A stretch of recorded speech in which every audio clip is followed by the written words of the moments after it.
Webinar kali ini akan kita mulai. Selamat siang para peserta webinar PHEI.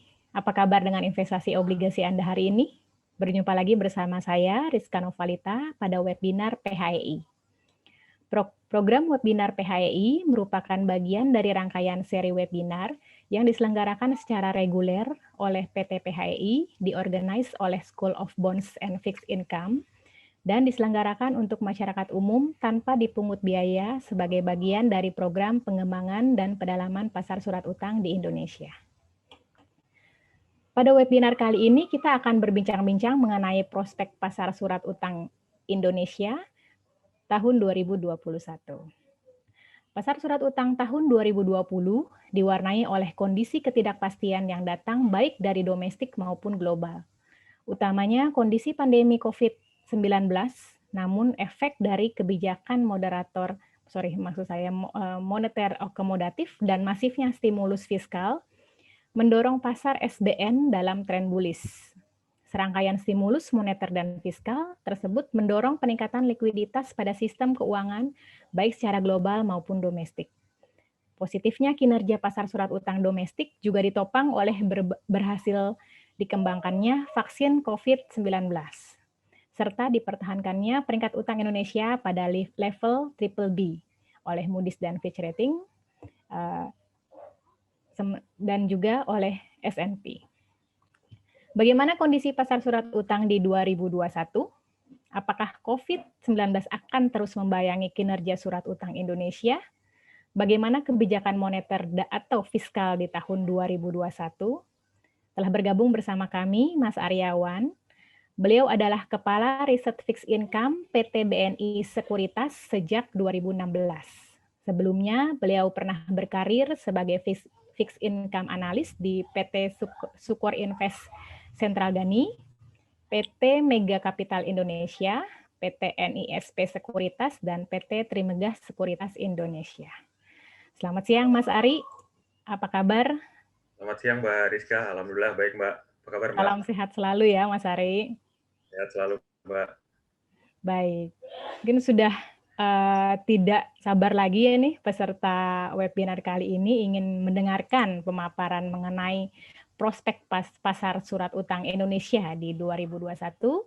Kita simak ya pemaparan beliau. Kepada Mas Ari, kami persilahkan.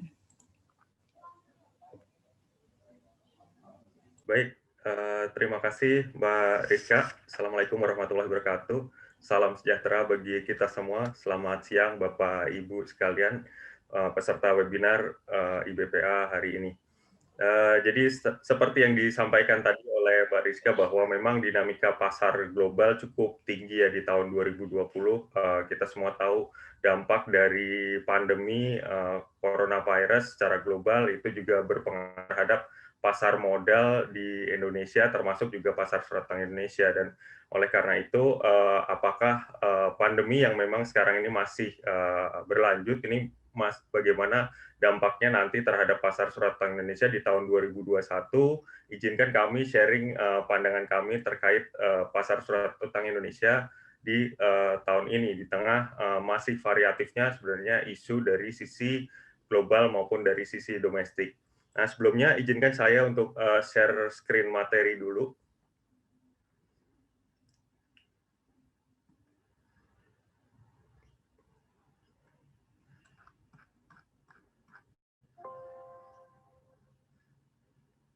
Ya, sudah terlihat ya materi saya, Mbak Rizka? Sudah, silakan dilanjutkan Mas Ari. Baik, jadi kalau kita bicara pasar, tentu saja kita akan coba lihat dulu sedikit flashback terkait apa yang terjadi di tahun 2020 kemarin. Memang 2020 kita bisa sampaikan adalah tahun yang memang penuh dengan volatilitas, bukan cuma di Indonesia, tapi secara global. Dan kalau di Indonesia, khususnya di pasar surat utang Indonesia, kita bisa lihat yield surat utang Indonesia ini bergerak sangat fluktuatif, khususnya di awal-awal tahun ketika pandemi coronavirus itu baru mulai terjadi secara global. Ini mengakibatkan dampaknya adalah kenaikan yield yang cukup signifikan di pasar surat utang Indonesia, di mana yield Sun 10 tahun waktu itu naik ke level 8,3%, di bulan Maret 2020 gitu ya, dari posisi akhir 2019 itu ada di level 7%-an kayak gitu.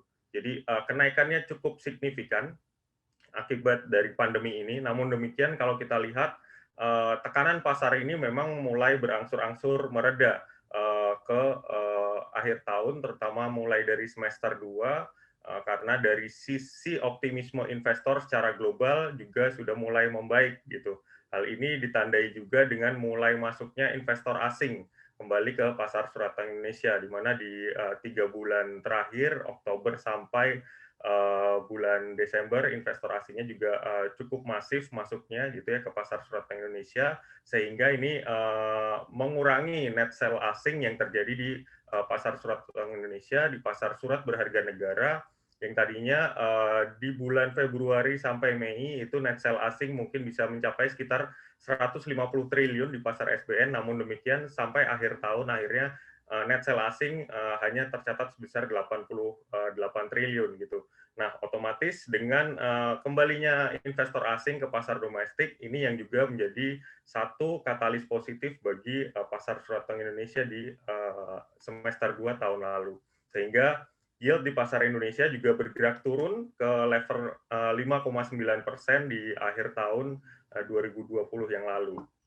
Nah, kalau kita lihat dari sisi kinerja, memang justru kinerja di pasar surat berharga negara, khususnya di tahun lalu, itu justru lebih baik dibandingkan tahun sebelumnya ya, walaupun tekanan pasarnya itu sempat meningkat di bulan Maret.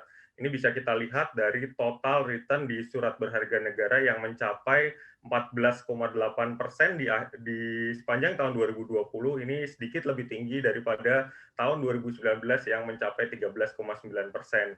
Begitu juga kalau kita bandingkan dengan negara-negara lain di emerging market gitu ya, total return Indonesia ini yang 14% itu tadi masih lebih baik gitu ya dibanding rata-rata total return di emerging market surat berharga negaranya itu sekitar 5%. Gitu. Jadi kami melihat sentimen yang positif ini kemungkinan masih akan bisa berlanjut di pasar surat utang Indonesia di tahun 2021. Ada beberapa faktor yang kami lihat ini akan berpengaruh terhadap prospek positif di pasar surat utang Indonesia.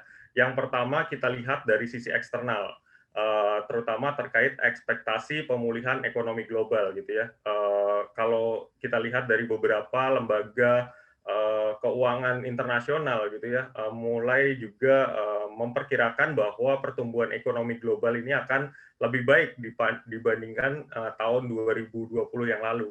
V-shape recovery kemungkinan akan terjadi, di mana PDB global diperkirakan juga sampai sekitar 5,2% di tahun 2021 dibandingkan dengan tahun lalu ekspektasinya sekitar negatif 4,4% untuk perekonomian secara global.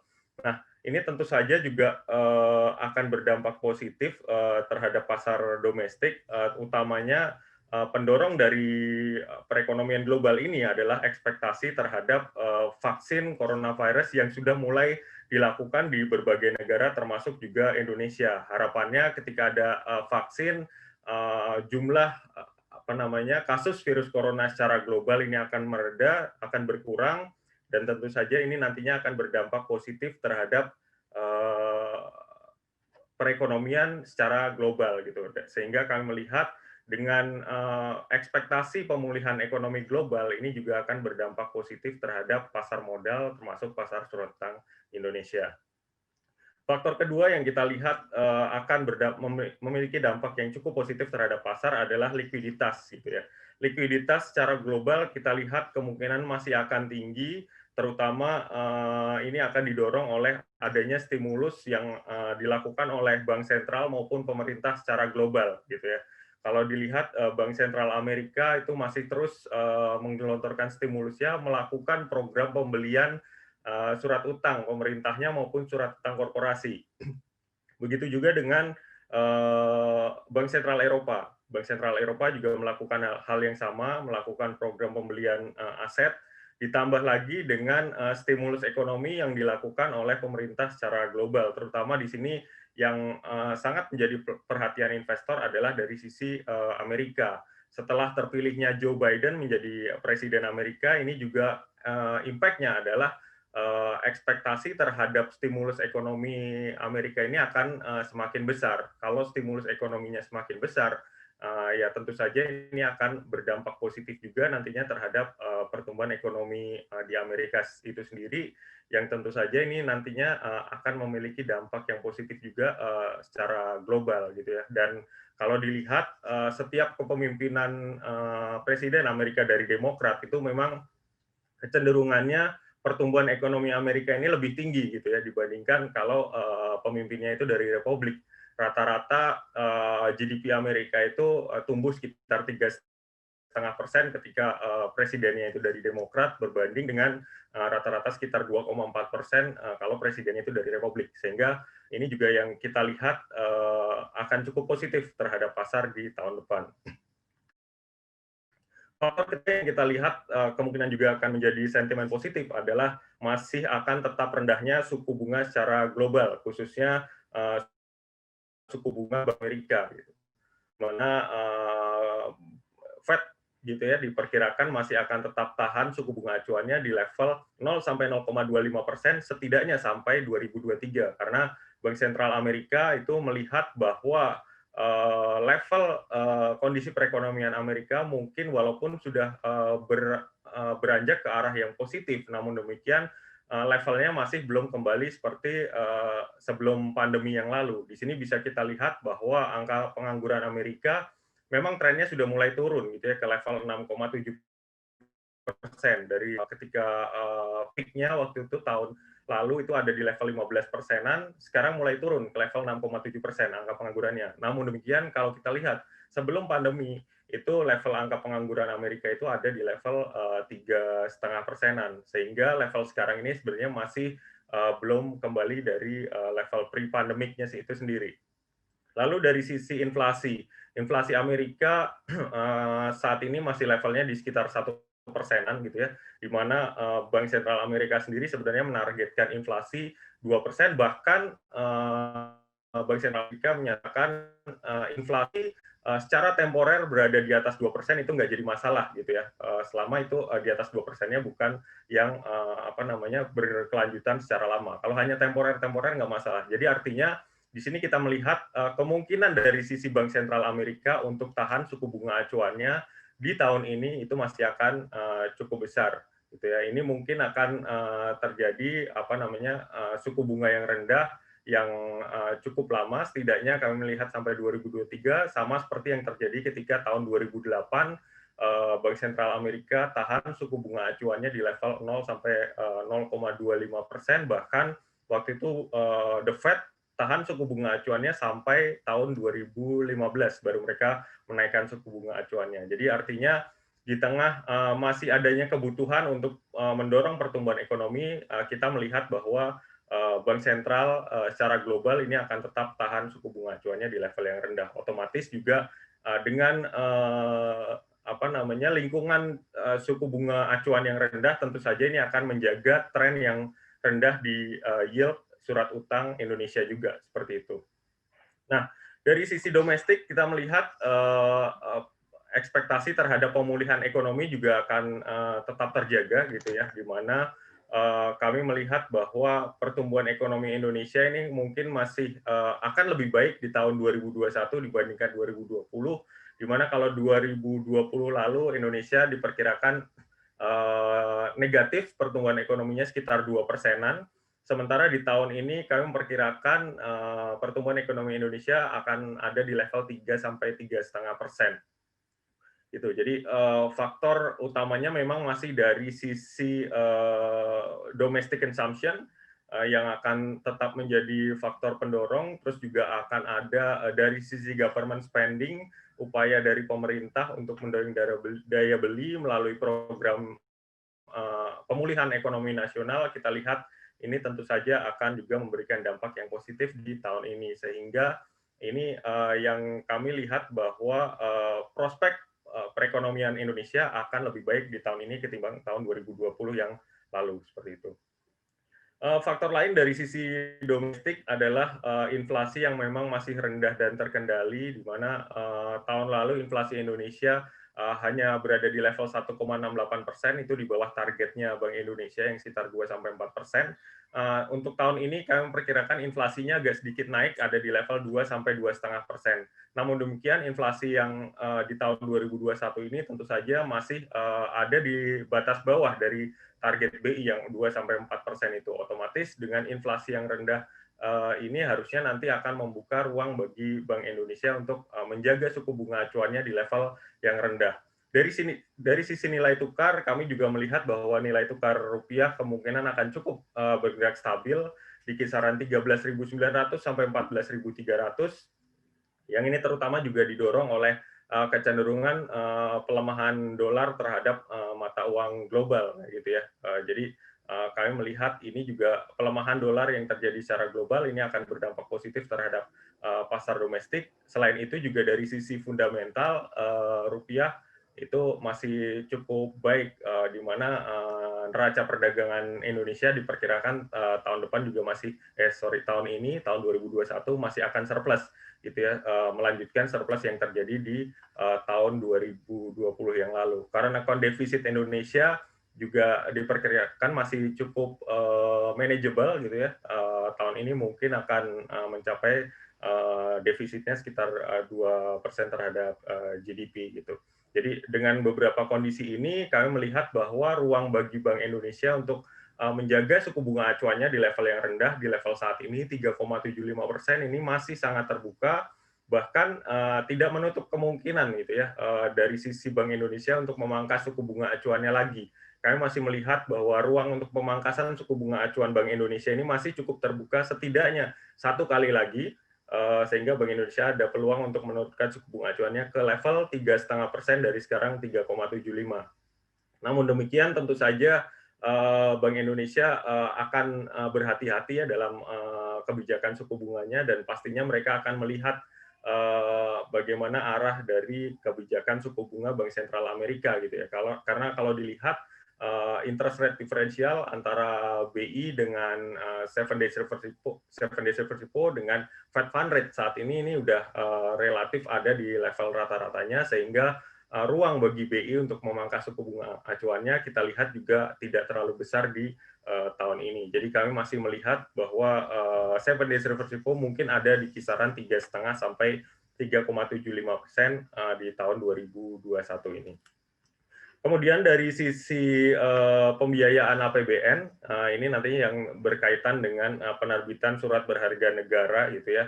Defisit APBN tahun ini ditargetkan 5,7% terhadap PDB, sedikit di bawah target defisit tahun lalu itu 6,3% terhadap PDB, gitu ya. Namun demikian, dari sisi pembiayaan utang juga terlihat sedikit mengalami penurunan dari tahun lalu yang 1.220 triliun, tahun ini agak sedikit turun ke 1.177 triliun.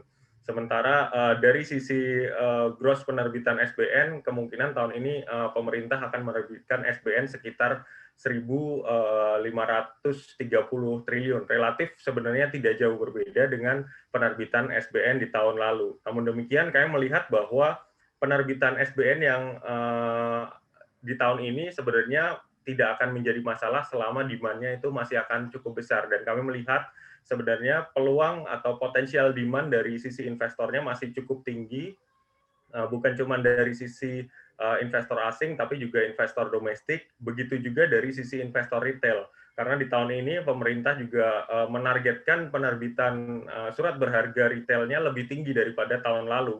Kalau tahun lalu penerbitan SBN retail itu bisa sekitar 76 triliun, tahun ini ditargetkan mungkin bisa lebih dari 80 triliun. Gitu. Jadi partisipasi dari investor retail ini pastinya akan sangat membantu pemerintah dalam penerbitan surat berharga negara di tahun ini.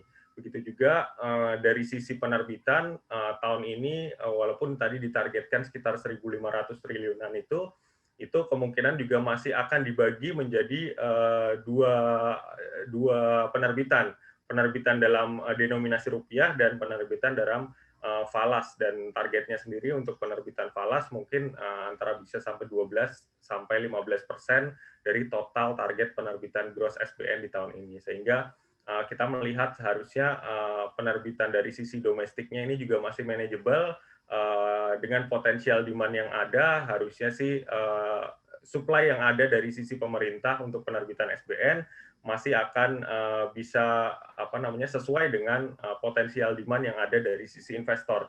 Nah, kalau kita lihat investor mana yang kemungkinan akan menjadi investor yang masih akan banyak masuk ke market SBN khususnya seperti itu. Kita melihat ada dua investor terbesar yang ini mungkin masih akan polanya sama seperti tahun lalu, yaitu dari sisi perbankan maupun investor asing. Yang sedikit berbeda adalah investor asing yang kami perkirakan tahun ini mungkin investor asingnya akan lebih agresif untuk masuk ke pasar surat utang domestik gitu ya, dimana kalau tahun lalu tadi kita sampaikan asing mencatatkan net sales sekitar 80 triliunan, di tahun ini kami memperkirakan asingnya justru cenderung akan mencatatkan net buy di pasar SBN. Ditambah lagi juga investor yang kedua yang cukup besar porsi kepemilikan itu adalah dari sisi perbankan gitu ya. Perbankan kemungkinan akan banyak masuk juga karena likuiditas dari perbankan ini masih cukup tinggi. Dana pihak ketiga mereka itu masih akan bertumbuh, sementara pertumbuhan kredit mungkin juga belum akan setinggi pertumbuhan dana pihak ketiga, sehingga kayak melihat ruang bagi perbankan untuk masuk ke surat berharga negara ini masih sangat besar. Sehingga dengan ditopang dua investor yang cukup besar ini, ditambah lagi juga dengan investor lain seperti asuransi, dana pensiun maupun manajer investasi, seperti itu ya, itu adalah investor-investor terbesar di pasar domestik. Ini harusnya juga akan menjadikan hal positif gitu ya pasar surat utang Indonesia, di mana potensial demand yang besar ini akan mampu menyerap dari supply untuk SBN yang akan diterbitkan oleh pemerintah di tahun ini. Nah, kita melihat dari sisi investor asing, kenapa kita expect asing masih akan banyak masuk ke Indonesia. Tadi selain faktor volatilitas global yang memang harusnya akan mereda di tahun ini, kayak melihat juga peluang masuknya investor asing ini akan ada seiring menariknya tingkat imbal hasil yang ditawarkan di Indonesia, di mana baik secara nominal yield maupun secara real yield tingkat imbal hasil di Indonesia ini masih sangat menarik dibandingkan negara-negara lain gitu ya. Kalau dilihat sekarang tingkat yield di Indonesia yang 10 tahun masih sekitar 6%. Ini dibandingkan negara-negara lain itu Indonesia masih jadi salah satu yang tertinggi. Lalu kalau kita lihat dari sisi real yield-nya, nominal yield kita kurangi dengan inflasinya, nanti juga ini akan menghasilkan tingkat imbal hasil yang masih cukup tinggi dibandingkan negara-negara lain yang sebanding dengan Indonesia juga. Sehingga peluang untuk masuknya investor asing ke pasar domestik ini masih sangat besar.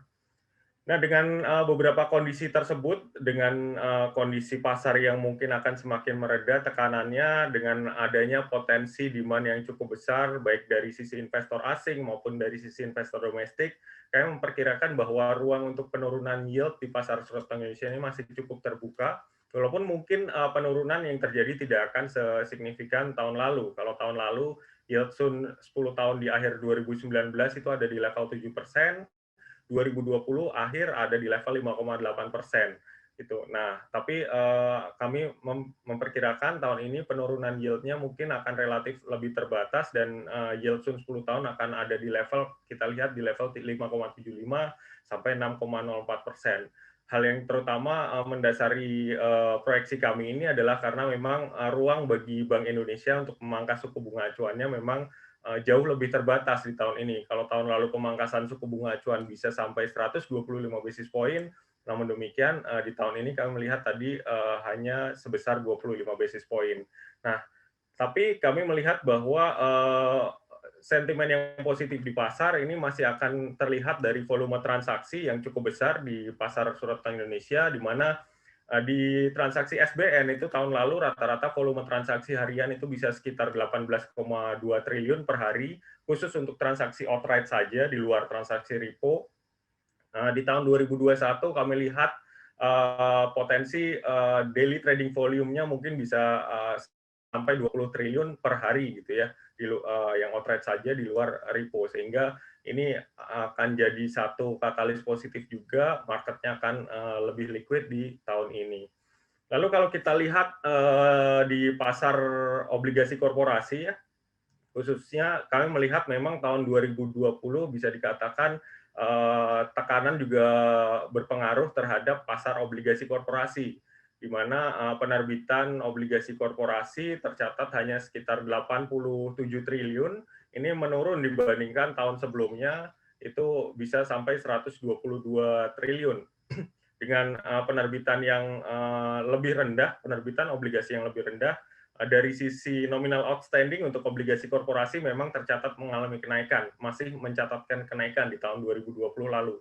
Namun demikian dengan pertumbuhan yang lebih rendah lagi gitu. Tapi dengan seiring membaiknya sentimen di pasar, ekspektasi tekanan pasar yang mereda, ekspektasi terhadap pemulihan ekonomi yang semakin meningkat di tahun ini, kami memperkirakan bahwa penerbitan obligasi korporasi mungkin akan lebih baik gitu ya. Potensi penerbitannya bisa mencapai 114,5 triliun di tahun ini, lebih tinggi daripada tahun lalu. Hal ini didasari oleh adanya beberapa obligasi korporasi yang jatuh tempo, juga ada beberapa obligasi berkelanjutan yang sudah diterbitkan sejak tahun 2019 dan 2020 yang mungkin masih bisa diterbitkan lagi di tahun 2021 ini gitu. Sehingga ini yang membuat kami masih cukup optimis penerbitan obligasi korporasi di tahun ini akan cenderung lebih besar. Selain itu juga dengan tren suku bunga yang rendah, tren yield yang rendah di pasar, ini juga akan menjaga minat dari sisi emiten untuk melakukan penerbitan obligasinya di tahun ini. Dari sisi demand, kemungkinan kami lihat juga masih akan cukup besar. Tadi potensial supply akan ada sekitar 114 triliun, namun demikian dari sisi demand pastinya akan bisa lebih besar dari itu, karena akan ada obligasi juga yang jatuh tempo di tahun 2021 ini sekitar 99 triliun. Kemudian kalau kita lihat lagi masih ada tambahan potensial additional demand gitu ya dari sisi peningkatan investasi dari investornya itu sendiri gitu. Dan kalau kita lihat potensial additional demand untuk obligasi korporasi, kalau melihat pertumbuhan aset investasi investor yang sekitar 10-12% asumsi di tahun ini, harusnya additional demand-nya bisa ada sekitar 60-an triliun gitu. Jadi itu ditambahkan lagi juga dengan potensi reinvestasi investor dari obligasi yang jatuh tempo tadi sekitar 99 triliun, harusnya potensial additional demand untuk obligasi korporasi tahun ini bisa mencapai 160-an triliun. Sehingga ini juga akan jadi sentimen yang positif, artinya supply yang ada di pasar dari sisi obligasi korporasi ini akan bisa diserap oleh market seiring potensial demand yang masih cukup tinggi. Dari sisi sektor, kami melihat beberapa sektor yang mungkin masih akan banyak menerbitkan, begitu juga akan cukup diminati oleh investor. Ini ada terutama sektor-sektor finansial ya, seperti perbankan, multi finance, financial institution, non-bank, sama infrastruktur. Keempat sektor ini memang cukup diminati oleh investor gitu ya, di mana rata-rata volume transaksi harian di tahun 2020 itu juga didominasi oleh keempat sektor ini. Begitu juga dari sisi penerbitan obligasinya, sehingga dengan kondisi di tahun 2021 yang kira-kira memang masih belum terlalu banyak berubah dibandingkan dengan tahun 2020, meskipun mengalami perbaikan, kami melihat keempat sektor ini juga masih akan cukup dominan, baik dari sisi penerbitan obligasi korporasinya maupun dari sisi minat investor terhadap sektor-sektor ini gitu. Di samping itu juga minat investor terhadap keempat sektor ini tentu saja akan didukung oleh rating-rating yang memang dominasinya di keempat sektor ini masih didominasi oleh rating yang AAA gitu ya. Kalau kita lihat memang dari sisi investor Indonesia itu saat ini memang masih sangat tertarik untuk masuk ke rating-rating yang bagus, rating-rating AAA, AA ke atas gitu ya, karena investornya masih cenderung mengharapkan instrumen investasi yang lebih aman ketimbang instrumen investasi yang menawarkan tingkat kupon yang tinggi, namun demikian faktor risikonya juga tentu saja lebih besar.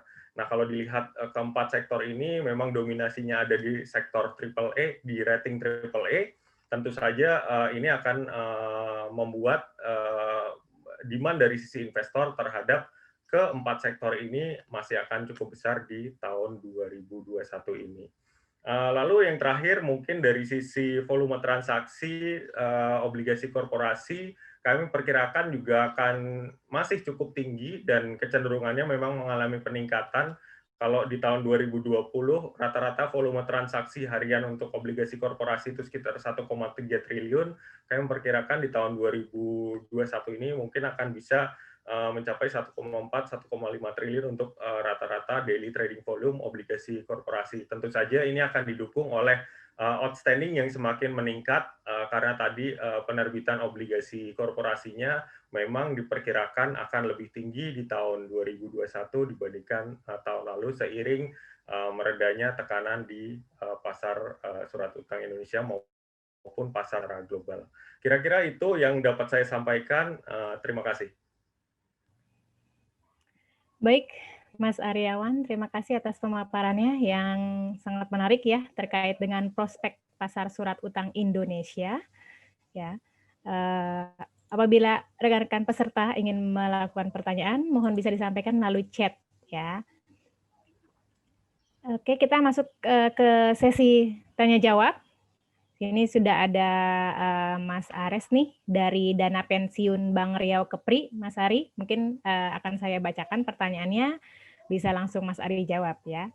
Baik, ada dua yang ditanyakan.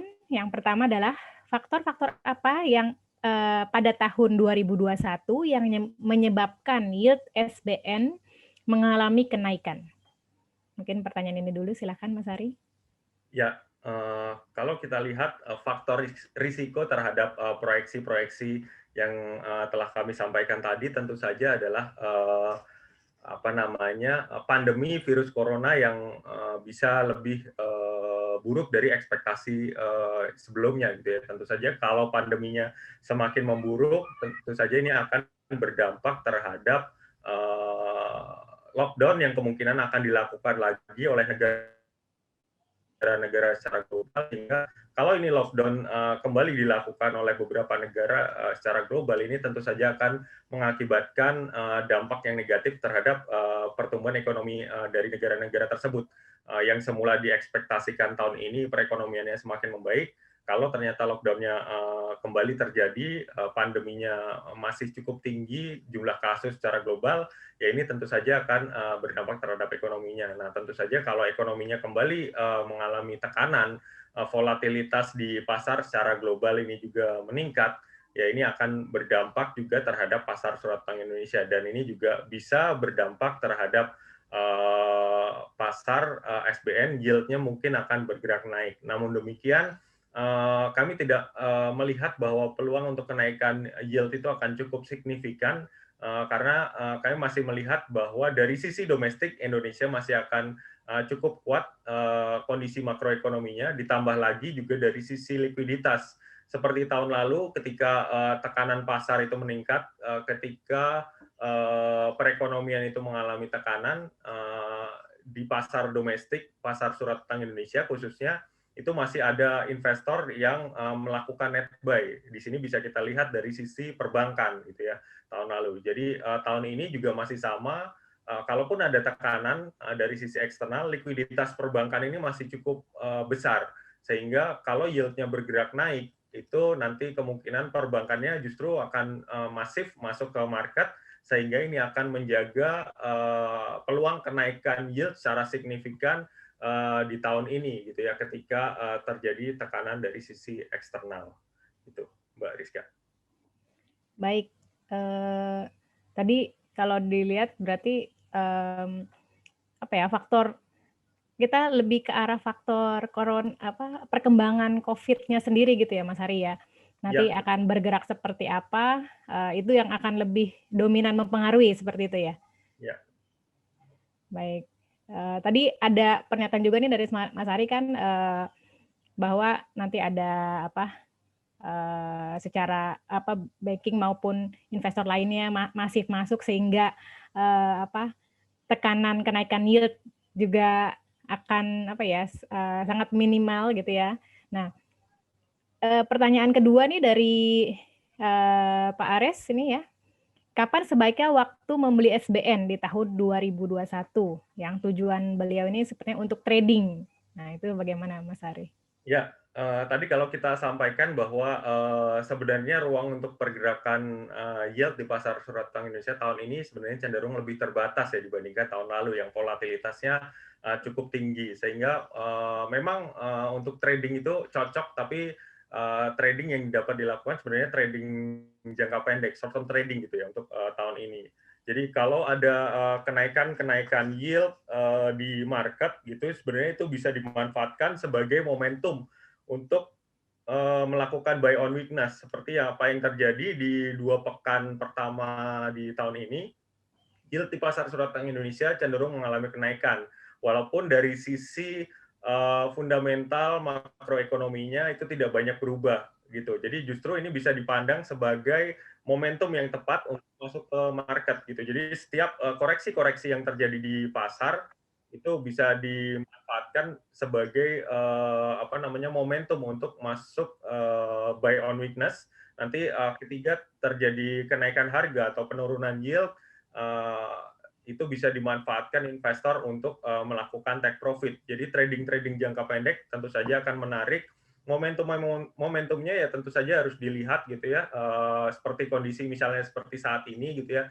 Ketika dari sisi eksternalnya tidak banyak sebenarnya isu yang berkembang, begitu juga dari sisi domestik, namun yield-nya bergerak naik, yaitu tentu saja akan dengan mudah yield-nya nanti akan bergerak turun lagi atau harganya bergerak naik. Sehingga momen-momen seperti ini yang kita lihat ini harusnya bisa dimanfaatkan gitu ya. Jadi momen terbaiknya adalah ketika dari sisi makroekonomi, dari sisi fundamental Indonesia ini masih bagus gitu ya, sementara marketnya mengalami koreksi karena hanya sekedar sentimen, ya itu harusnya bisa dimanfaatkan untuk buy on weakness, sementara nanti ketika terjadi kenaikan harga itu bisa di sisi lain bisa dimanfaatkan untuk take profit mungkin bagi investor yang bertujuan untuk short term trading.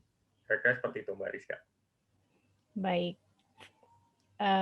Selanjutnya nih, Mas Ari ada pertanyaan dari Mbak Apsari. Beliau dari CMB Sekuritas ya.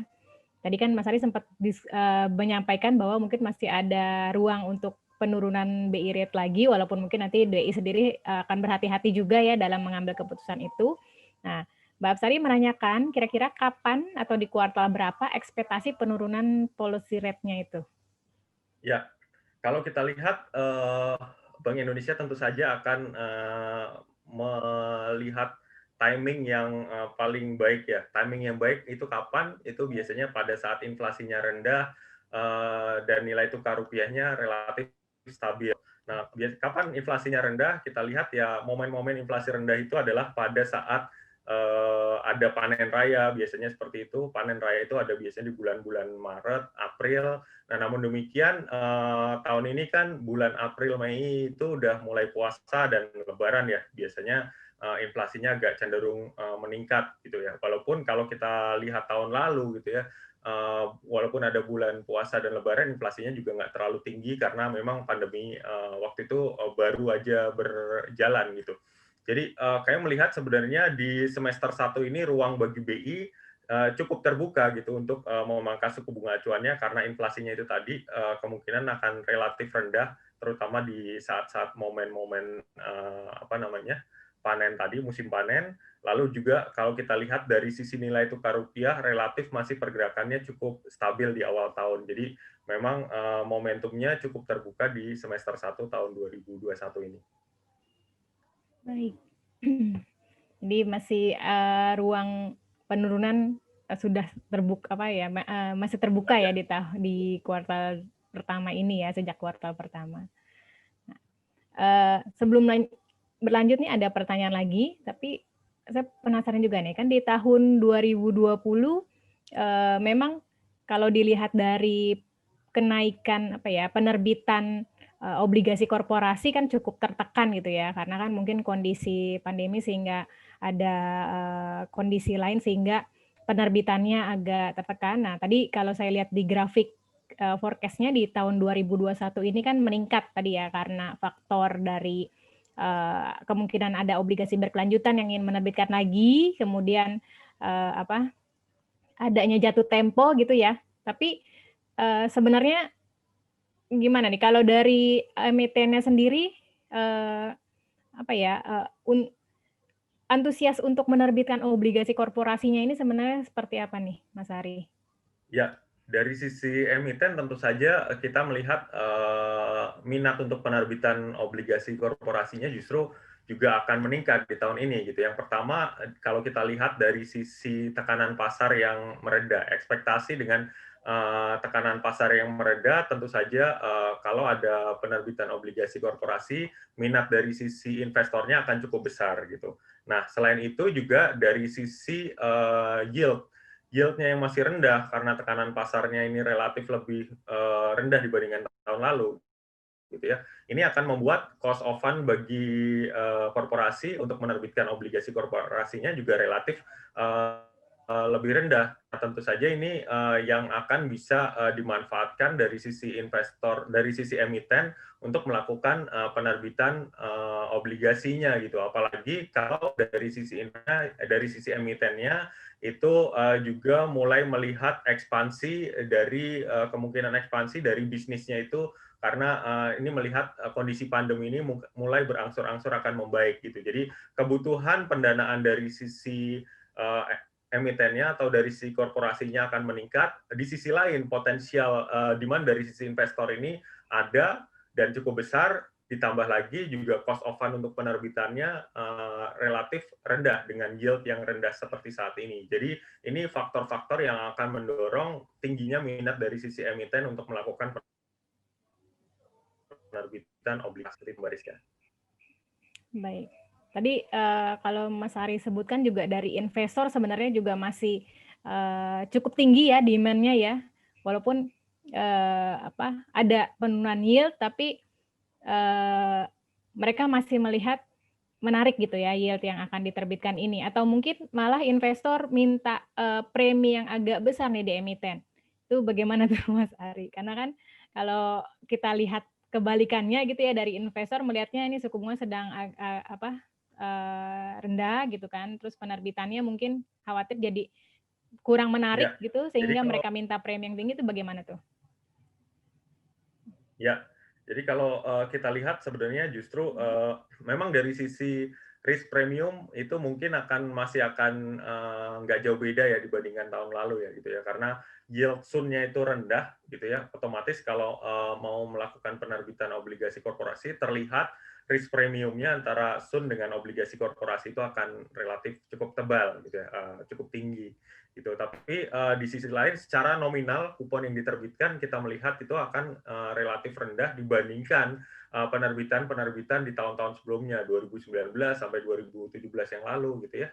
Penerbitan obligasi korporasi, kupon obligasi korporasi mungkin bisa berkisar antara 7 sampai 11%, bahkan ada yang 12% mungkin. Tapi kalau di tahun ini gitu ya, begitu juga apa yang terjadi seperti di akhir-akhir tahun lalu, itu penerbitan obligasi korporasi kuponnya mungkin cuma antara sekitar 5 sampai 10% bergantung dari tenor dan ratingnya sendiri nanti seperti itu ya gitu. Jadi kayak melihat dari sisi nominalnya itu kuponnya itu akan relatif rendah, walaupun kalau dilihat dari sisi risk premiumnya mungkin akan tinggi karena yield surat utang negara sebagai acuannya itu kan bergerak turun ya. Jadi penurunan yang terjadi di yield surat utang negara itu tidak inline dengan penurunan yang terjadi di yield atau kupon obligasi korporasi. Yield atau kupon obligasi korporasi iya juga bergerak turun, namun demikian slope atau kemiringannya atau penurunannya itu jauh lebih dalam penurunan dari yield surat utang negara dibandingkan dengan yield atau kupon di obligasi korporasi. Itu ini yang membuat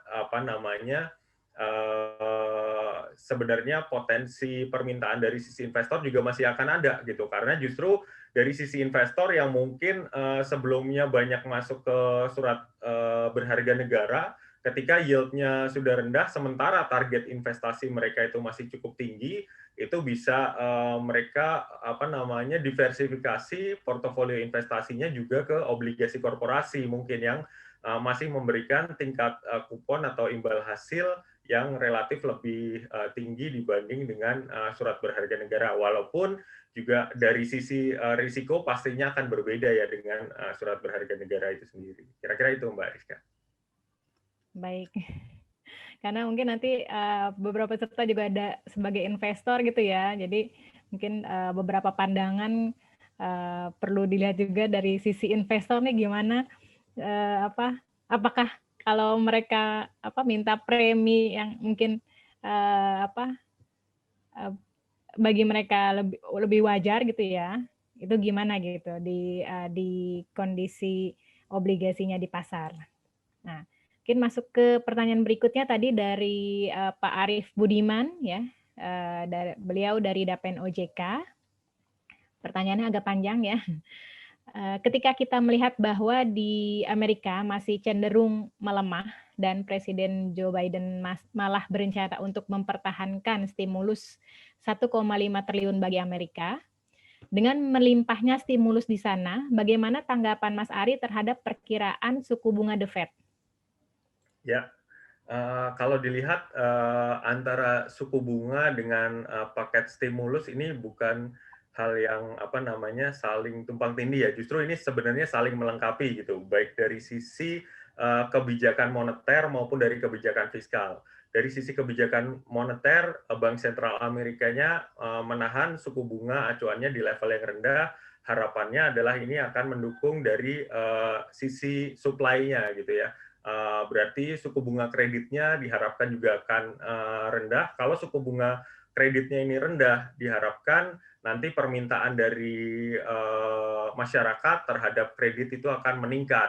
Sementara dari sisi pemerintah itu mendorong dari sisi demand gitu ya, stimulus fiskal gitu dengan menggelontorkan tadi dana yang triliunan US dollar itu, harapannya dengan dana stimulus yang besar, daya beli dari sisi masyarakat ini juga meningkat. Kalau dari sisi daya belinya meningkat, ini nanti juga akan impact-nya positif ke perekonomian. Jadi ini adalah kebijakan yang saling melengkapi dari sisi bank sentral maupun dari sisi pemerintah Amerika. Jadi tentu saja ini akan sangat positif ya dampaknya terhadap pasar secara global. Setidaknya dengan suku bunga di Amerika yang rendah dan likuiditas yang melimpah, ini berarti kemungkinan aliran dana dari investor di Amerika khususnya ke negara lain, khususnya di emerging market termasuk juga Indonesia, ini akan sangat terbuka dan cukup besar gitu, karena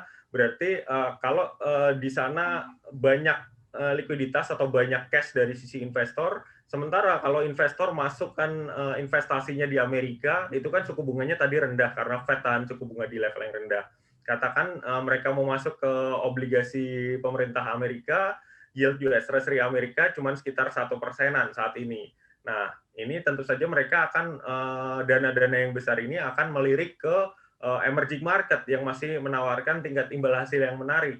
Di mana emerging market yang menawarkan imbal hasil yang menarik? Kalau kita lihat di surat berharganya, surat berharga negara di Malaysia atau Filipina, Thailand, Korea Selatan, India, yang sebanding dengan Indonesia kayak gitu ya, itu masih rata-rata sekitar 2-4% yieldnya. Sementara di Indonesia ini menawarkan imbal hasil yang yield 10 tahunnya itu sekitar 6%. Jadi tentu saja dengan imbal hasil yang lebih menarik kayak itu, ini akan berpotensi menarik minat investor untuk masuk ke pasar surat utang Indonesia. Jadi tadi kalau ditanya dengan melimpahnya stimulus di sana, bagaimana tanggapannya gitu ya. Jadi kemungkinan justru dana-dana yang melimpah, stimulus yang besar, disertai dengan suku bunga yang rendah di Amerika, ini akan mendorong aliran dana dari Amerika justru akan masuk ke emerging market, termasuk juga Indonesia. Kira-kira seperti itu, Mbak Rizka. Nah, mungkin pertanyaannya pertanyaan berikutnya ya. Tadi kan ada suku bunga yang cenderung masih rendah gitu ya. Nah, apakah masih tetap kita mempertahankan lengthening duration? Ya, kalau kita lihat tadi memang BI kemungkinan akan tahan suku bunga acuannya, atau kalaupun ada ruang untuk penurunan suku bunga acuan itu tidak terlalu besar ya. Kami memperkirakan cuma 1 kali paling penurunan suku bunga acuannya. Nah, namun demikian artinya kan peluang untuk penurunan, seiring masih adanya peluang penurunan suku bunga acuan BI, ini peluang untuk penurunan suku bunga pasar ini juga masih cukup terbuka. Peluang untuk penurunan yield ini masih cukup terbuka, walaupun terbatas. Jadi artinya apa? Kalau peluang penurunan yield ini masih terbuka, sebenarnya yang menarik justru memang obligasi-obligasi atau surat utang dengan tenor yang panjang, dengan durasi yang panjang gitu. Karena dengan durasi yang panjang ini tentu saja akan membuka peluang kenaikan harga yang lebih tinggi dibanding dengan tenor pendek. Apalagi kalau kita lihat dari proyeksi kami tidak memperkirakan penurunan yield yang signifikan di tahun ini, berbeda dengan tahun lalu gitu. Jadi artinya yield ini turunnya akan terbatas, otomatis kenaikan harganya tentu saja juga tidak bisa setinggi tahun lalu. Nah, kalau demikian, maka kita memang harus pandai-pandai memilih obligasi mana yang bisa memberikan potensial capital gain atau kenaikan harganya yang lebih tinggi. Nah, ini tentu saja akan ada di obligasi-obligasi dengan tenor yang lebih panjang. Maka ya strategi panjang durasi itu memang masih akan jadi pilihan yang menarik bagi investor untuk di strategi investasinya di tahun ini. Kira-kira begitu, Mbak Rizka. Baik, sudah cukup jelas ya. Jadi mungkin strateginya bisa investasi di tenor panjang gitu ya di tahun ini ya. Cuma ada pertanyaan lagi nih, Mas Ari nih dari Pak Andrian. Beliau dari Dapen Telkom. Nah, ini tadi kalau kita sudah bahas terkait suku bunga, terus obligasi. Nah, pertanyaan dari beliau adalah bagaimana intensi pemerintah untuk meningkatkan surat utang syariah dibandingkan surat utang konven di tengah yield yang rendah ini. Nah, kira-kira kalau terkait syariah bagaimana nih Mas Ari? Ya, saya pikir dari sisi pemerintah tentu saja akan cukup imbang ya gitu ya antara penerbitan surat berharga negara syariah maupun yang surat utang negara gitu. Karena bagaimanapun surat berharga yang syariah ini, pasar surat berharga syariah ini memang masih perlu didorong.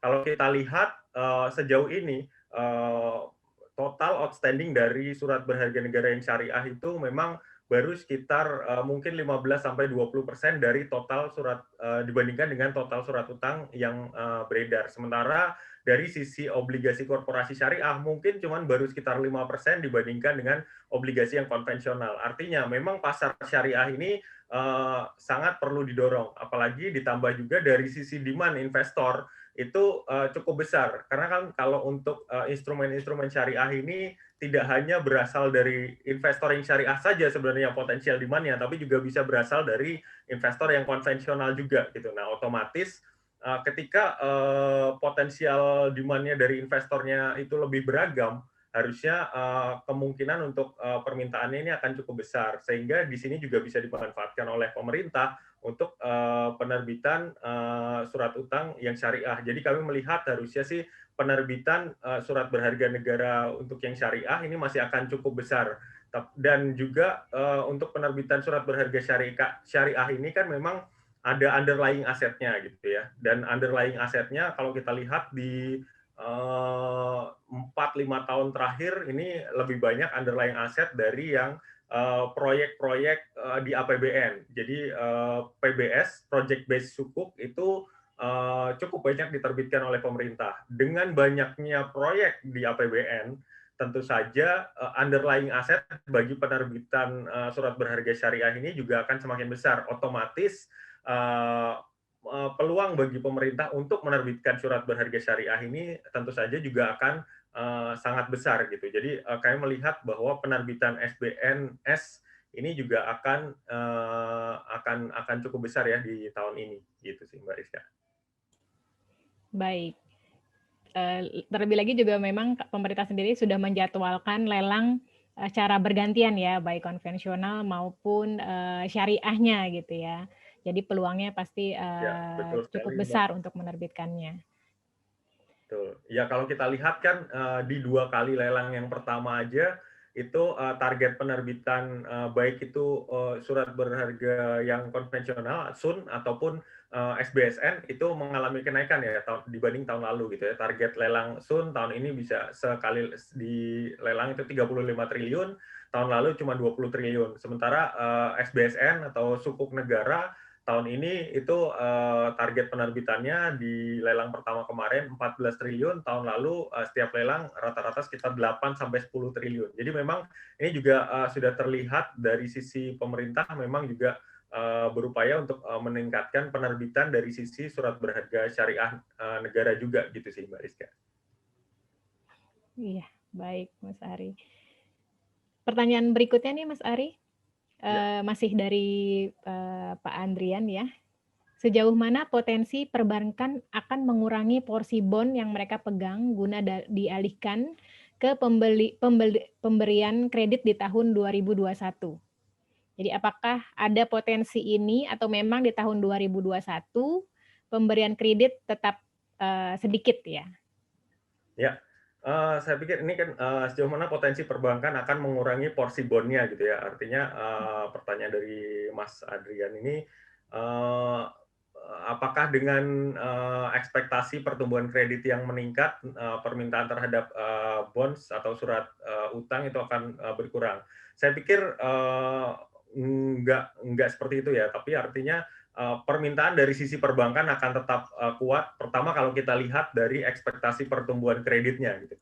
Pertumbuhan kredit di tahun ini diekspektasikan cuma sekitar 4 sampai 6%. Memang naik dibandingkan pertumbuhan kredit tahun lalu yang itu justru tumbuh negatif kayak gitu. Tapi kalau kita lihat di beberapa tahun terakhir sebelum pandemi itu 2019 sampai 2017 itu pertumbuhan kredit perbankan itu juga nggak sampai double digit gitu ya.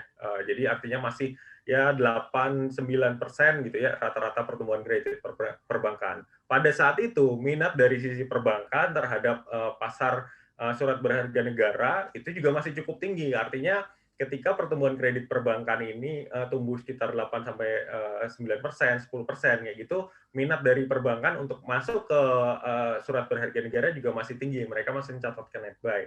Nah, dengan pertumbuhan kredit yang walaupun tahun ini diekspektasikan lebih baik daripada tahun lalu, namun demikian kreditnya juga mungkin belum akan tumbuh kembali seperti level sebelum pandemi, kita masih melihat harusnya minat dari sisi perbankan tentu saja juga akan tetap besar untuk masuk ke pasar surat berharga negara khususnya. Apalagi kalau dilihat kan pasar surat berharga negara juga masih memberikan return yang menarik. Sementara itu dari sisi perbankan tadi likuiditasnya juga masih sangat tinggi. Likuiditas perbankan masih akan melimpah karena DPK-nya pertumbuhannya kami lihat tahun ini masih akan cukup tinggi. Sementara pertumbuhan kredit walaupun kreditnya tumbuh namun demikian belum akan tumbuh secara signifikan. Jadi sebenarnya potensial demand dari sisi perbankan masih akan ada di tahun ini dan ini tidak akan mempengaruhi minat dari sisi perbankan untuk masuk ke surat berharga negara di tahun 2021 walaupun tadi kemungkinan penyaluran kreditnya juga akan mengalami peningkatan dibanding tahun lalu. Ya, baik. Karena memang kalau dilihat dari pertumbuhan kepemilikannya ya, perbankan cukup meningkat gitu ya dibanding tahun sebelumnya di tahun 2020 karena mungkin dari segi penyaluran kreditnya yang mereka batasi seperti itu ya. Oke. Nah, pertanyaan berikutnya nih, kalau menilik real yield di Indonesia masih menarik compare to peer dan likuiditas yang berlimpah, apakah memang tidak ada potensi downside risk di bond market selama 2021? Ya, menarik pertanyaan dari Mas Adrian ya. Jadi Ya, potensi downside risk tentu saja masih ada ya, gitu. Seperti kita sampaikan tadi, faktor risiko utama dari proyeksi kami ya tentu saja ini adalah memburuknya kondisi pandemi ini yang tentu saja nanti akan berakibat terhadap pemulihan ekonomi global gitu ya. Kalau pandeminya memburuk, ada lockdown lagi secara global, ya kalau kita lihat sejauh ini kan gelombang kedua dari pandeminya terlihat lebih lama, lebih panjang dan lebih tinggi ya kasusnya kayak gitu. Nah ini tentu saja bisa dampaknya negatif. Tapi kan sejauh ini yang masih menjadi sinyal positif adalah vaksin yang dikembangkan oleh berbagai pengembang dan sudah juga mulai dilakukan vaksinasi secara global gitu. Nah, jadi artinya kalau vaksinnya ini berhasil sesuai rencana, sesuai target, harusnya potensial risikonya ini bisa diminimalisir. Namun demikian, kalau itu tadi pandeminya ini berkepanjangan dan kondisinya bisa memburuk kayak gitu ya, ada lockdown lagi, impact-nya nanti ke perekonomian global itu recovery-nya tidak secepat yang diperkirakan, ya ini tentu saja yang akan berdampak terhadap pasar secara global, termasuk juga pasar surat utang Indonesia. Kira-kira seperti itu, Mbak Rizka.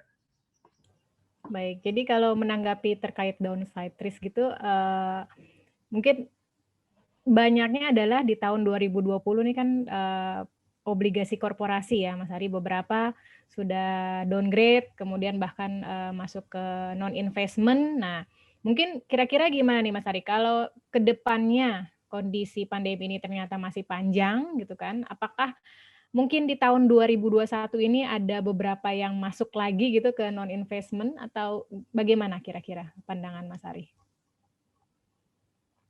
Ya, saya pikir sih dari sisi investornya tentu saja akan memperhitungkan faktor risiko juga dampaknya terhadap portofolionya masing-masing seperti itu ya. Jadi artinya kalau memang target investasi dengan risiko itu kan pastinya akan berjalan beriringan gitu ya. Kalau memang target investasinya tinggi, ya tentu saja memang masih harus masuk pada instrumen-instrumen yang risikonya lebih tinggi juga ketimbang kalau target investasi rendah gitu masih bisa masuk pada instrumen yang lebih aman. Katakanlah misal target kupon mereka mengharapkan target kuponnya cuma 6-7% kayak gitu ya mereka masih bisa masuk ke obligasi yang ratingnya double A seperti itu ya. Tapi kalau target kupon misalnya obligasi korporasi itu di 10% atau di atas 10% ya tentu saja mereka kan harus melirik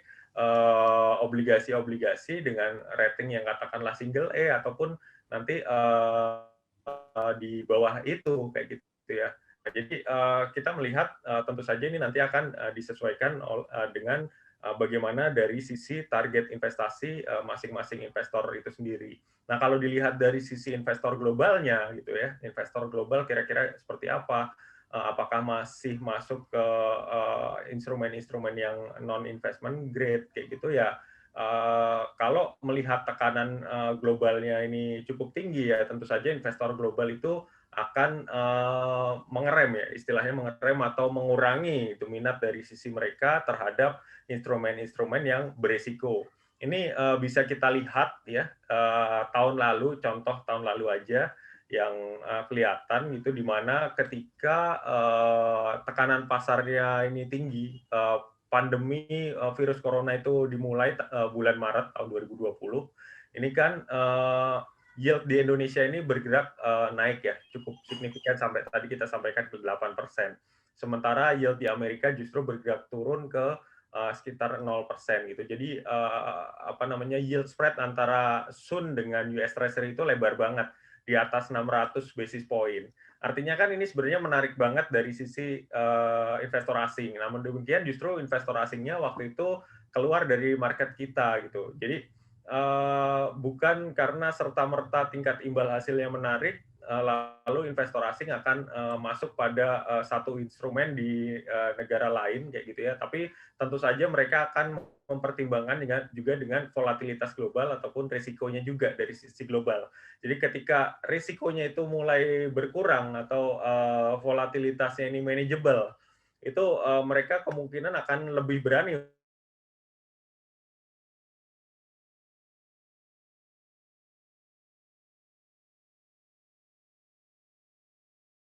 akhir-akhir tahun 2020 terhadap itu ada, ini justru investor asingnya mulai berani masuk ke emerging market termasuk Indonesia.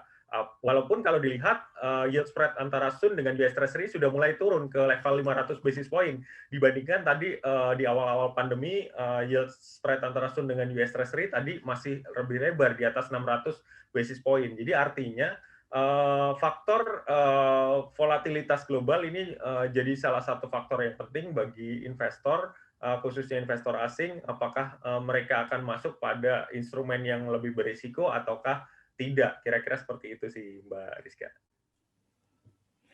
Baik, Mas Ari. Memang menarik ya, kalau kita melihat kondisi pandemi 2020 yang mungkin sebelumnya pernah ada optimis bahwa di 2021 sudah membaik, ternyata malah di Januari ini mencetak rekor lagi kemarin kita ya di Indonesia sampai 11.000 per hari pertambahannya ya. Nah, mungkin nanti beberapa investor pastinya akan melihat apa yang harus kita lakukan nih di 2021 gitu ya. Nah, kalau peluang dari instrumennya sendiri, Mas Ari, kira-kira di 2021 ini ada peluang instrumen baru nggak ya yang mungkin bisa diterbitkan gitu di 2021? Ya, dari sisi instrumen, saya pikir juga peluangnya cukup ada ya, terbuka untuk penerbitan instrumen baru. Mungkin bukan baru ya, tapi lebih mungkin akan lebih banyak penerbitannya. Ini contoh seperti surat berharga komersil gitu ya, yang saat ini masih relatif terbatas diterbitkan oleh korporasi. Surat berharga komersil ini mirip seperti NCD atau Negotiate Certificate of Deposit, yang biasanya diterbitkan oleh perbankan gitu. Tenornya biasanya SBK itu di bawah 1 tahun, bisa 3 bulan, 6 bulan, 9 bulan, ataupun 12 bulan.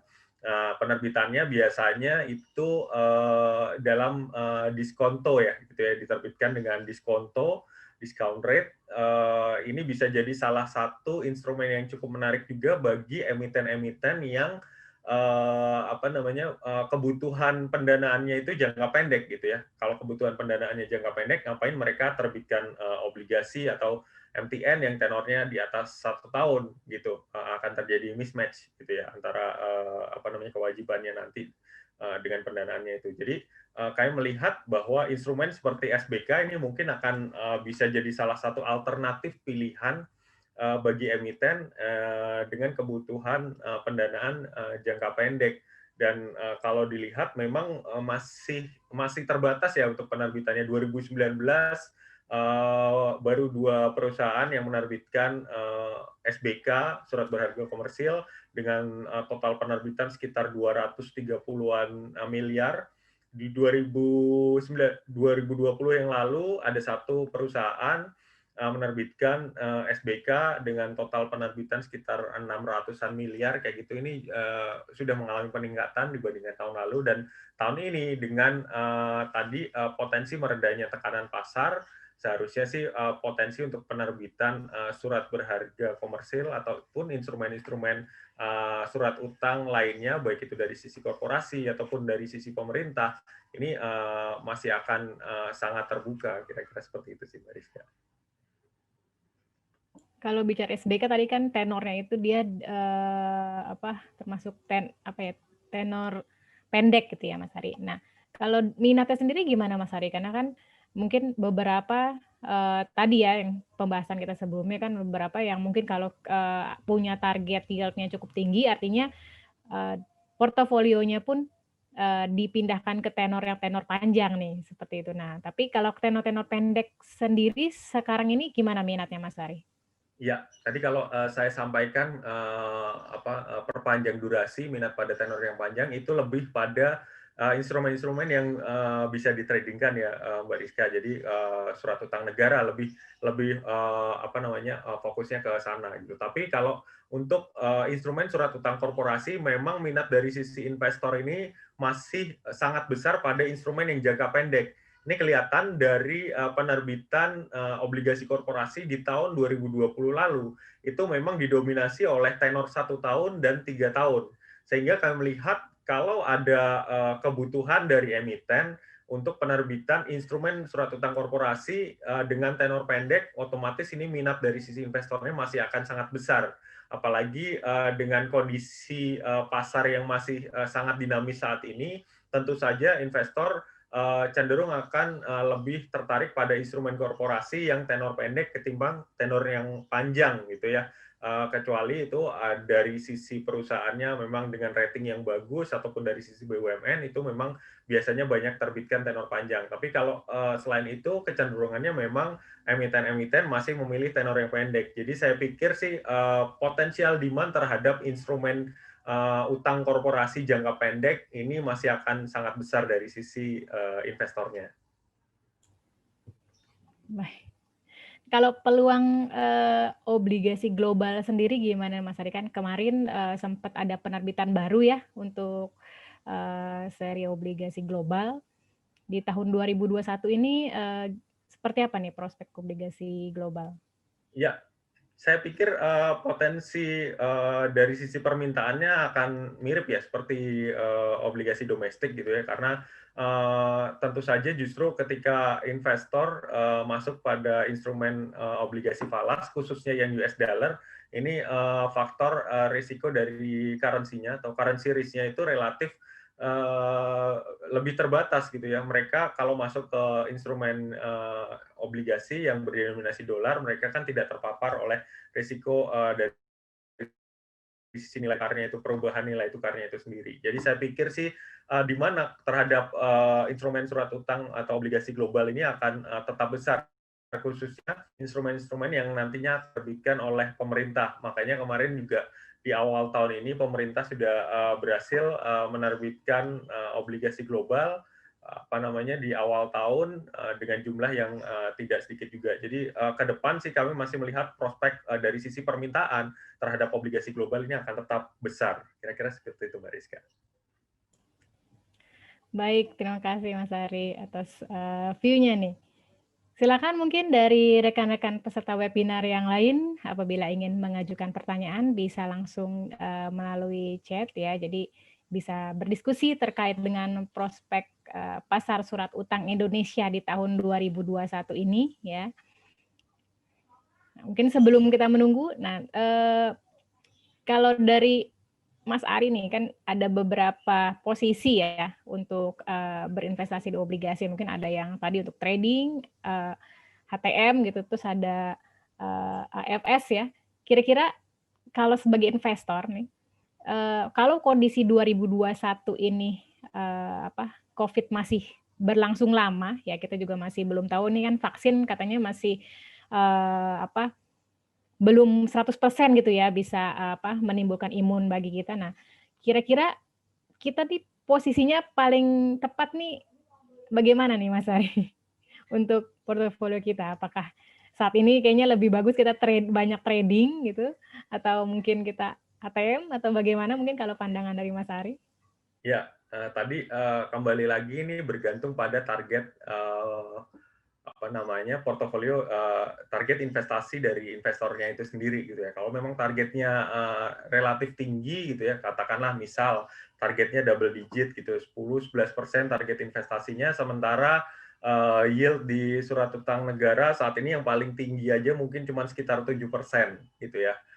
Obligasi korporasi yang rating single A itu 9%-an. Jadi kalau targetnya double digit ya tentu saja kalau cuman hold to maturity atau AFS saja ya mungkin belum akan bisa menutupi targetnya itu. Oleh karena itu ada sebagian yang memang harus dilakukan trading gitu. Nah, di mana kita bisa trading ya tentu saja kita harus melihat instrumen-instrumen mana yang likuiditasnya cukup tinggi, yang di situ ada potensial untuk capital gain dengan potensial untuk kita bisa perdagangannya cukup tinggi. Nah, ini mungkin akan ada di obligasi-obligasi negara, tentu saja juga obligasi dengan yang selain juga obligasi negara, kita harus pilih lagi nih obligasi negara yang mana gitu ya. Obligasi negaranya ya tentu saja yang biasanya volume transaksinya cukup besar gitu. Yang biasanya volume transaksinya ini cukup besar adalah seri-seri yang menjadi benchmark. Tahun ini ada seri 86, 87, 88 dan 80. Itu akan bisa dimanfaatkan untuk trading. Selain juga tidak menutup kemungkinan beberapa seri Sun yang lain ya gitu ya. Tapi artinya kita melihat di sini strategi trading di pasar SBN atau di Sun khususnya itu akan bisa jadi salah satu pilihan menarik untuk mendorong potensial capital gain agar target investasinya terpenuhi. Nah, di sisi lain, selain itu juga mungkin kalau ada bagian yang untuk trading, ada juga bagian yang di HTM, gitu ya, itu untuk mendorong dari sisi kuponnya yang ekspektasinya adalah cash flow dari kupon yang relatif tinggi. Nah, ini bisa kita masuk pada instrumen-instrumen yang menawarkan kupon relatif lebih tinggi dibandingkan dari sisi imbal hasil di SBN, misalnya kita masuk ke obligasi korporasi. Nah, balik lagi tadi, seberapa besar yang mau kita masuk gitu ya, kupon obligasinya, tentu saja nanti ini akan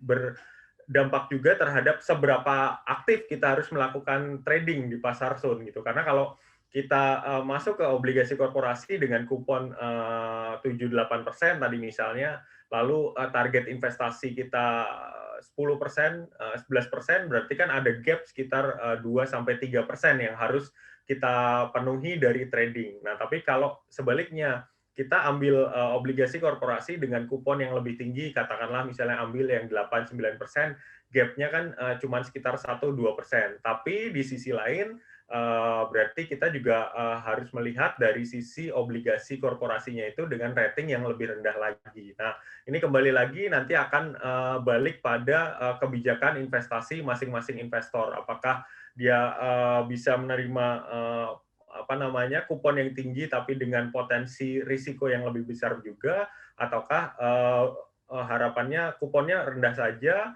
tapi ratingnya bagus, tapi di sisi lain kalau memang target investasinya itu cukup tinggi ya mereka harus lebih aktif untuk trading di pasar surat utang negara. Kira-kira seperti itu sih Mbak Rizka.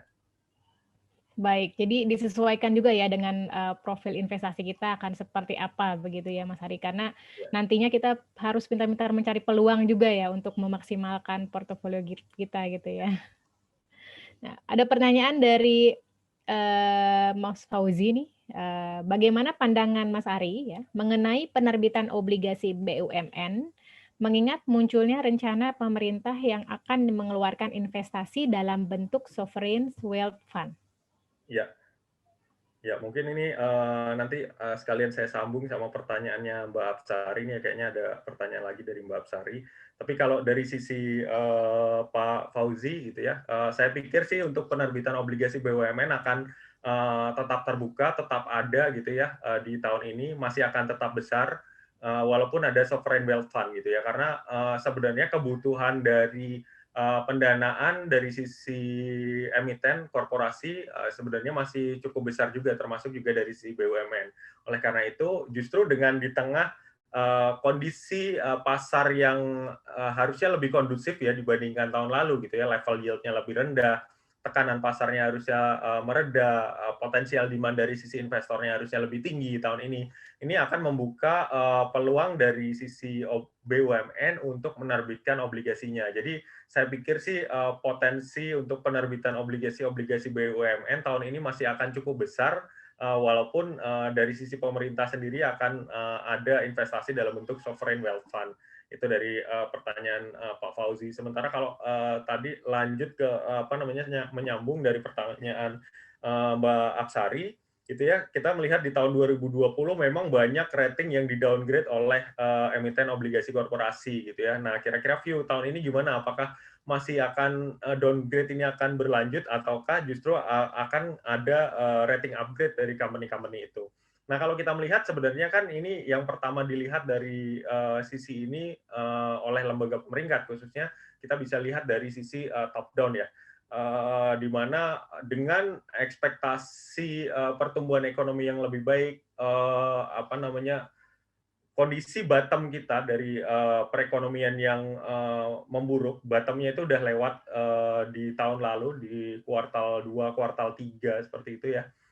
Itu justru berarti ke depan mulai kuartal 4 kemarin sampai tahun ini harusnya perekonomiannya akan semakin membaik. Kalau perekonomian membaik ini kan tentu saja juga akan bisa berdampak positif terhadap kinerja perusahaan-perusahaan secara umum gitu ya. Walaupun nanti kita harus lihat lagi breakdown masing-masing sektor-sektor mana yang akan pulih lebih dulu ataupun sektor-sektor mana yang pulih tapi mengalami lagging gitu ya, lebih lambat.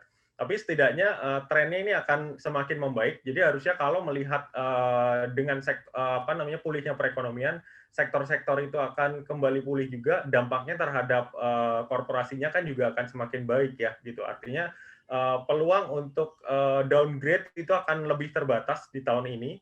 Sementara di sisi lain justru peluang untuk upgrade dari peringkat utang korporasinya itu justru lebih terbuka di tahun ini ketimbang tahun lalu gitu.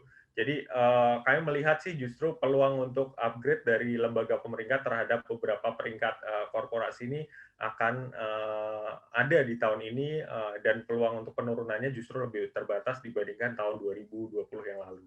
Itu sih. Baik, ya memang kalau kita lihat kemarin ya sempat ada downgrade juga di cukup banyak juga ya yang terjadi downgrade untuk beberapa korporasi di tahun 2020 ya. Kita berharap nanti di tahun ini dengan adanya vaksin yang sudah mulai diberikan gitu ya dan bisa efektif untuk kita, bisa prospek pasar surat utang kita bisa berjalan membaik gitu ya di tahun 2021 ini. Kalau bisa kita simpulkan, jadi sebenarnya memang apakah ke depannya ini arah pergerakan dari surat utangnya lebih didominasi dari COVID-19 itu sendiri atau mungkin ada faktor lain yang mungkin perlu kita cermati nih, Mas Ari? Ya, jadi memang tentu saja ini karena faktor yang terutama yang membuat tekanan terhadap perekonomian tahun lalu itu cukup besar adalah pandemi. Ya, pertama memang kita ya, di sini kita, apakah perekonomian ini akan bisa segera pulih atau tidak ya pertanyaannya juga akan berlanjut ke bagaimana nanti kondisi dari sisi pandeminya gitu. Ketika kalau pandeminya ini mulai berangsur-angsur membaik ya tentu saja impact-nya terhadap perekonomian juga akan lebih cepat pemulihannya gitu.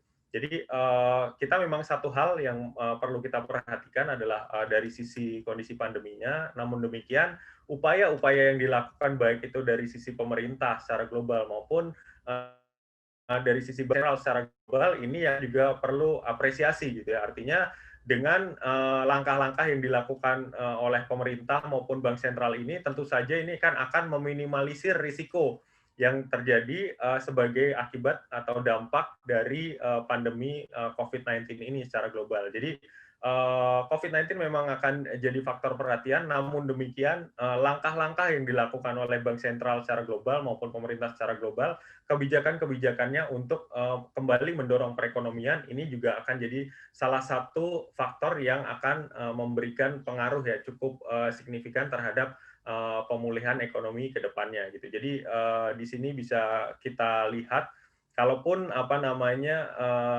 ke depan kita masih ada ketidakpastian terkait pemulihan dari sisi pandeminya gitu ya. Tapi di sisi lain dengan adanya langkah-langkah yang dilakukan oleh bank sentral maupun pemerintah harusnya ini setidaknya akan meminimalisir dampak negatif dari pandemi yang ada sejauh ini. Kira-kira itu sih, Mbak Rizka. Baik Mas Ari, waktu sudah menunjukkan pukul 15.25 ya, kita, sudah tiba di penghujung acara.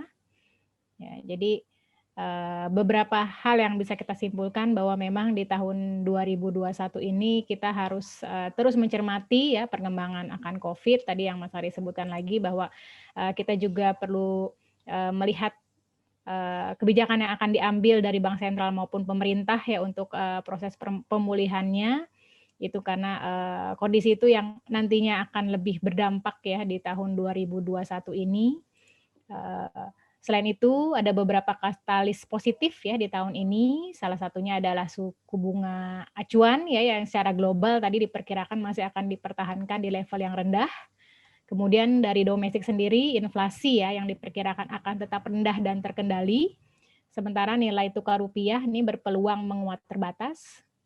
Kemudian ada minat investor terhadap SBN diperkirakan masih akan cukup besar, terutama dari perbankan maupun investor asing yang beberapa katalis positif lainnya yang masih mendukung kedepannya menjadi katalis positif untuk pergerakan pasar surat Indonesia gitu ya, pasar surat utang di Indonesia.